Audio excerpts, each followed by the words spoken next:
Göydə baxırlar, bu bəndənin fikri hardadır? Qiymət ona görə verilir. Bu bəndə bugün neçə dənə namaz qıldı yox. Fikri hardadır? Fikri zikri hardadır? Bizim hər şeydən faydalanmağımız diqqətimiz qədərdir. Ona ayırdığımız diqqətimiz qədər. Maraqlı bir, sadə bir mexanizm.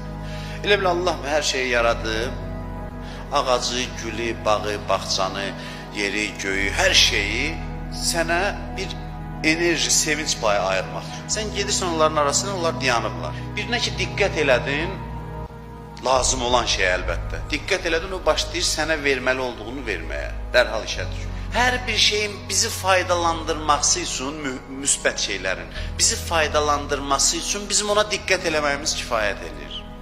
Zikir, fikir budur, bax.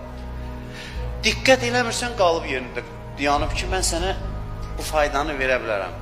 Elə ki, diqqəti yönətdinə doğrudan filan şey filandır və niyyətin də